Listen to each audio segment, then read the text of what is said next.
there, my lovely people. My name's Alex, and I run the Autism Acceptance page on Facebook. If you're seeing this on Facebook, you will know that. If you're seeing it on YouTube, I will drop a link down in the comment section to my Facebook page where you can go along and check it out. I cover a wide range of topics from a neurodiversity standpoint, but a non-woke one. So if that's something you'd be interested in, then yeah, check it out. And yeah, hopefully you will find some good information on autism. I share other content creators' work and discuss them, and as well as discussing my own autism from my own standpoint. Okay, so I want to read some work from the late great autistic author and advocate Donna Williams. She is timeless. This literature was written, I think, in the late 1990s, possibly early 2000s, but it is very helpful, and it gives a different slant on things to the conventional textbook autism information that you would normally find, and it goes into more detail as well. And this is about Asperger syndrome from Donna's point of view. Now, Asperger's, I know it's a controversial diagnosis. It got taken out of the DSM not that long ago because of the Nazi association or whatever. But I'm not here to do the politics. I'm here to read Donna's work, which is very helpful and informative and insightful. So, here we go. A young woman with Asperger syndrome was introduced to me by her parents. Donna has Asperger syndrome, just like you, they said to their daughter as she met me. She looked relieved that I was able. She had never met another person with Asperger syndrome until this day. She, like her parents, had made a point of making a point that she was a very able person and was not, quote unquote, autistic. For people like this, and for the young woman herself, being autistic meant not being able, being, excuse the word, retarded, and basically not having much of a right to dream of a fairly full future and equal place amongst non-autistic people. This wasn't the first time I had heard this aversion, this psychological tiptoeing that felt somewhere between fear, prejudice, ignorance, and snobbery. I had heard it many times, in many terms. The parents who said not to mention autism to their able child because the child had never been told. The parents who pointed out to their child that he or she was more able than me because he or she had Asperger's syndrome rather than autism. The parents who prided themselves on how, quote unquote, normal their children appeared. Here stood I with this young woman with wide, interested eyes and a smiling face. I didn't tell her that her parents were wrong. I didn't tell her that I asked the person who diagnosed me, a man of 3 decades of experience with people with autism and Asperger's, whether I had Asperger's. I didn't tell her that he told me quite clearly that I had autism. I did not have Asperger's, I had autism, in his opinion. Among some so-called high-functioning autistic people, high-functioning people with Asperger's are generally considered to be like themselves. This is not hard because although most people with Asperger's syndrome are quote-unquote high-functioning, very few with classic autism are.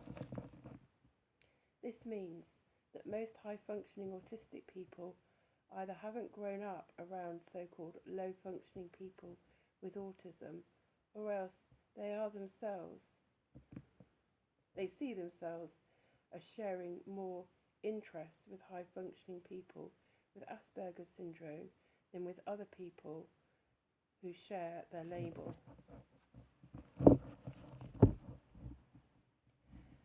Similarly,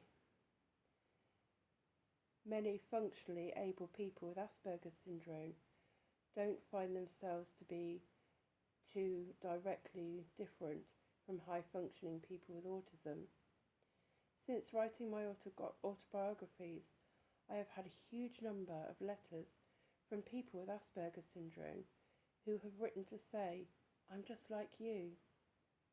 What then, from my perspective, is the difference between myself and someone with Asperger's syndrome?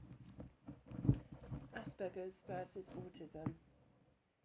My husband Paul is so similar in his systems of functioning to so many functionally able other people with Asperger's syndrome that, although undiagnosed, I consider him a person with Asperger's syndrome.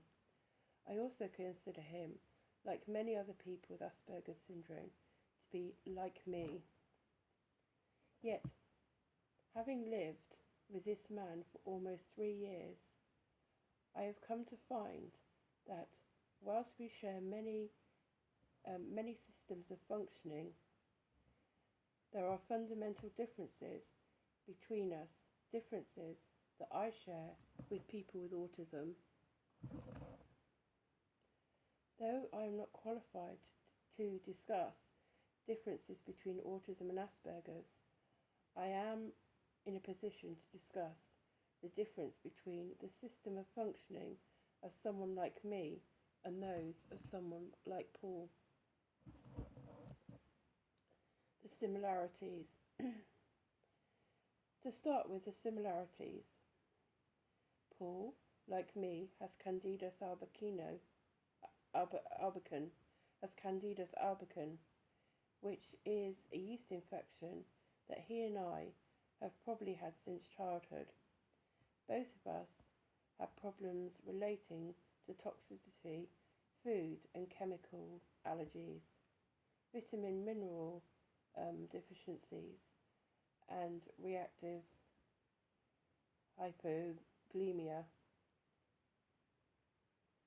all of which affect the supply of oxygen and other nutrients to the brain. It is these nutrients that ensure efficient information processing, accessing and monitoring. Paul and I also both have attention problems similar to those with someone with attention deficit disorder. We also have a visual perceptual condition called scotopic sensitivity syndrome.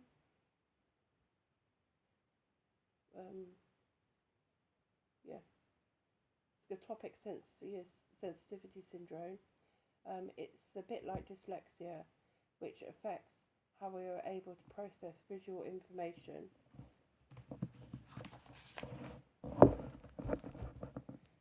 And we have the same problems on other sensory channels. The degree of these problems is, however, greater in me than with Paul. The attention problems have been improved by nutrition.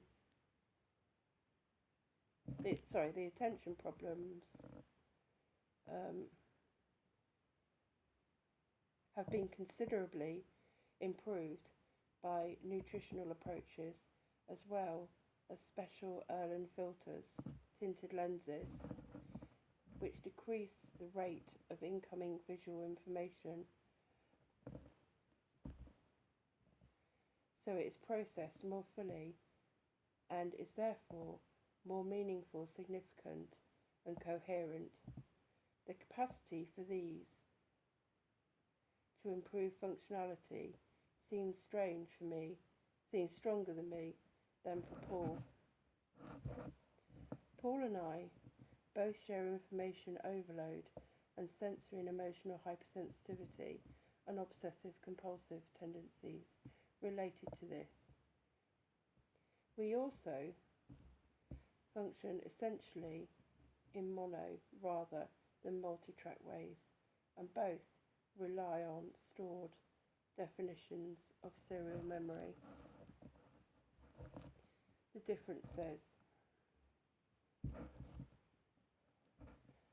although we both take too much information in without properly filtering it for relevance, the efficiency with which we process the information is different for each of us. Of the two of us, my processing of incoming information is generally less efficient. I am the more literal of the two.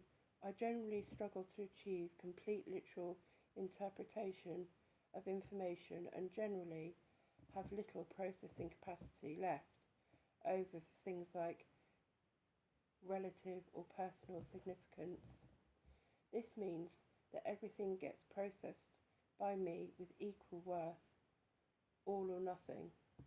It also means that I don't take things very personally and have a tendency to respond in a more objective, detached, logical way. Paul, on the other hand, like many people with Asperger syndrome, processes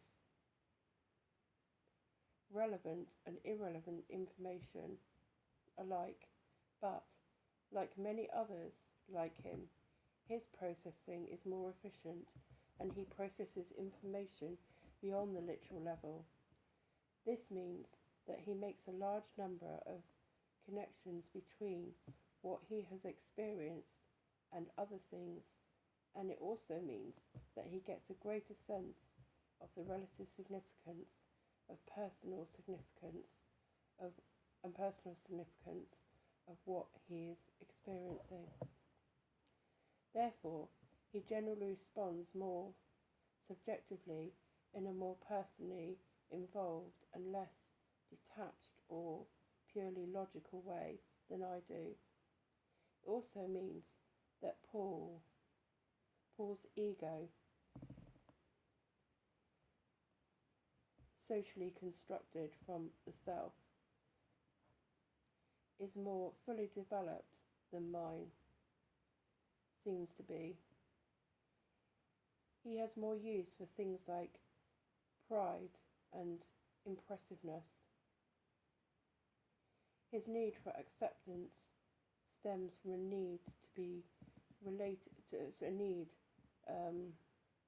to be valued, whereas mine stems from learning that acceptance generally means that people become more predictable and are less likely to provoke or hurt me.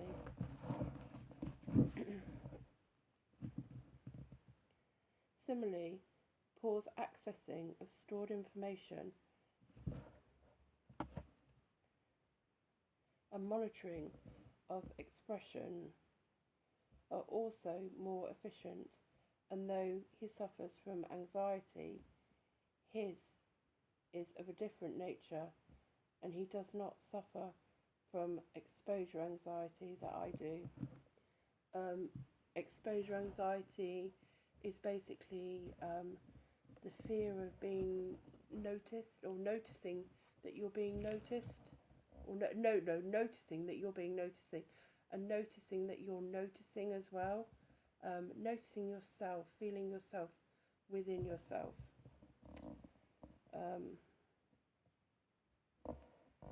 This means that whilst he can get quite agitated, he finds the means of expressing things or getting things or doing things more easily than I do, and can also stay on his intended track with less difficulty. This also means that he doesn't have to rely so heavily upon ritual as a means of staying occupied in the absence of efficient accessing and monitoring, so his activities are generally more flexible and less self-generated than mine, and he appears less egocentric and more flexible. Paul's brain triggers fewer involuntary, instinctive attempts to compensate for problems of connection, tolerance and control. This means that he's not as driven to indulge compulsively to more obviously autistic-like behaviours as I myself find myself doing. In place of this, Paul has a greater reliance on stored information and voluntary strategies to compensate than I do. The result of these differences is that he appears to have more self-control and to behave more consistently and fully within the boundaries of social comprehensibility and social acceptable behaviours and responses, even if these behaviours may look formal or stored or stilted, and therefore socially inappropriate in a particular time or place. They are generally still easily comprehensible to most people and therefore less distracting or off-putting. If I were to be formal or stilted, it would be the result of the stifling effects of exposure anxiety upon expression. The same stilted formality to Paul will more likely be the result of a lack of social instinct in spite of the want to be social like others. Though Paul has a greater reliance upon stored information, he has a lesser reliance upon rules than I do. This means that he appears to have greater flexibility than I do, because Paul's ability to access the knowledge he already has is more efficient, and he is more able to access it voluntarily. He generally uses his vocabulary and stored phrases more flexibly and in more coincidental situation appropriate ways. In more consistently situational appropriate ways. On the other hand, Paul is generally less self-aware than I am. This is probably because he is less egocentric, quite different from egotistical than I am. This is probably because in the absence of an ability to process incoming information efficiently, my energies were put into processing internally generated information, whereas his were not. I may not have consciously known what I felt, but I did know that a feeling was going on. Paul, on the other hand, being able to process incoming information more efficiently, did not develop the capacity to efficiently process internally generated sensations. The result is that even though he can better name body messages and emotions, I am more aware of when I am having these sensations than he is when he is having them, even if I can't name them or tell which parts they're coming from. It is also probably that whilst Paul is essentially hypersensitive, he didn't suffer from acute and crippling exposure anxiety like I did. Exposure anxiety is a suffocating and entrapping experience. If one can struggle for awareness with this condition, one is generally stuck with that awareness for a very, very long time before any control over the ability to fight for the expression develops to a level where one can control the intense impulse to divert, avoid, and deny expression enough to get expression through in any consistent and real way.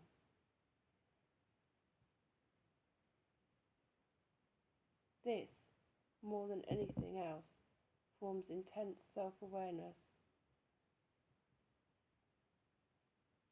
This, if anything else, more than anything else, forces intense self-awareness, if only at a pre-conscious, though triggerable level.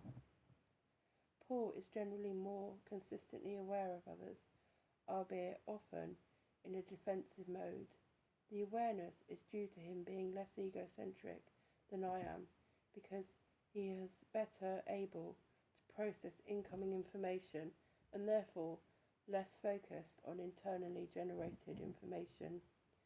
This also means that he has a strongly developed sense of factual capacity and inquiry beyond purely sensory indulgences. I generally do not.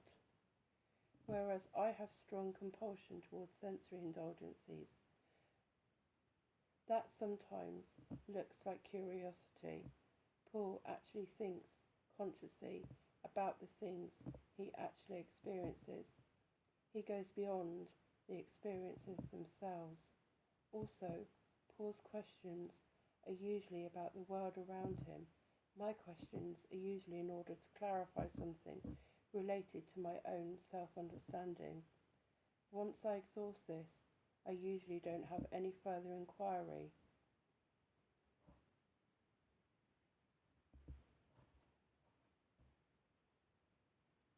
This is egocentricity. For both of us, our different problems are socially limiting.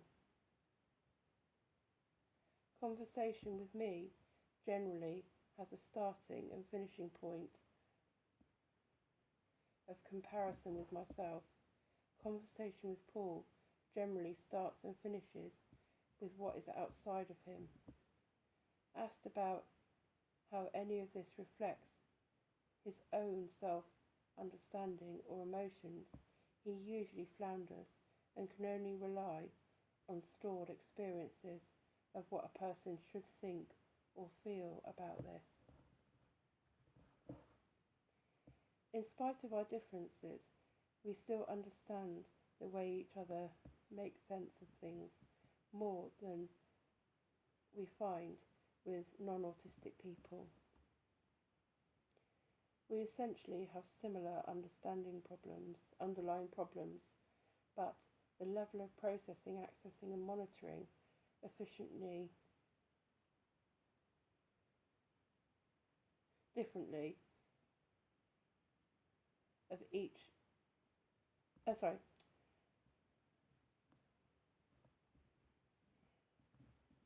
we essentially have similar underlying problems, but the level of processing, accessing and monitoring difficulty of each of us has made for very difficult social development, expression, use of thought, response to sensation, and general levels of functioning.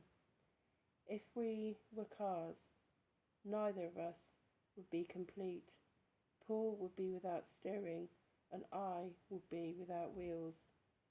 Paul benefits from living with me, a person who has steering, and I benefit from living with Paul, a person who has wheels. Most high-functioning people with autism or Asperger's can tell who has what, and we gravitate in the direction of those who more share our own system, provided the level of functioning is similar. Professionals, on the other hand, often come across a functionally able person with autism and wrongly assume, sometimes even insist, that the person therefore has Asperger's, not autism. This type of thinking wrongly references the current stereotypes and prognosis of the two conditions, that people with Asperger's are more normal or above average intelligence, and people with autism generally are not, and that people with Asperger's syndrome generally go on to live independent lives, and people with autism do not. What I have seen, however, is something similar happening amongst less functioning able people. There are non-verbal, low-functioning people with Asperger's syndrome who are labelled autistic, but who often, quite unlike other autistic counterparts, have excellent receptive language, can approach others in a directly confrontational way, e.g. take their hand and remove someone from the room to have them get something, and have only minor sensory perceptual problems, demonstrating far few bizarre autistic behaviours which can stem from exposure anxiety, sensory hypersensitivity, or perceptual problems. By contrast, children with autism with the same low level of functioning often have markedly poor receptive language, both visually and auditorily, have problems with connected body sense and body perception, and often cannot bear the exposure of initiating directly personal action with another person, sometimes ending up denying the want or need they had, and engaging instead in sensations or actions to tune out awareness. Though both may have poor language skills, one may not speak because of lack of social instinct, in spite of the more multiple capacity for the skills, and lack of the want or need to use speech. The other may not use speech in spite of intense social instinct, because the various systems aren't online, or exposure anxiety or sensory hypersensitivity make it impossible or uncomfortable either to use speech or encourage others to. In other words, one may be a case of lack of social instinct in spite of capability, and the other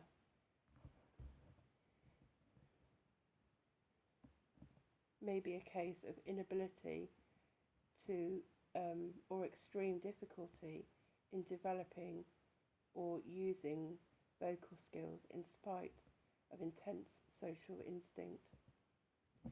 When professionals see the differences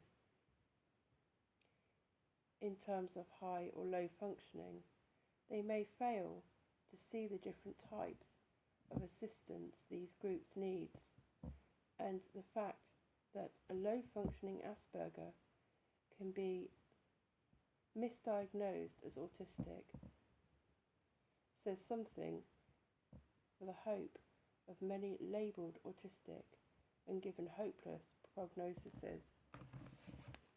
So yeah, there's always hope, and nothing has to be what it appears. Sometimes it is, sometimes it isn't, but yeah, I hope this helps. Remember, you're stronger than your struggles. Love and peace. Bye for now.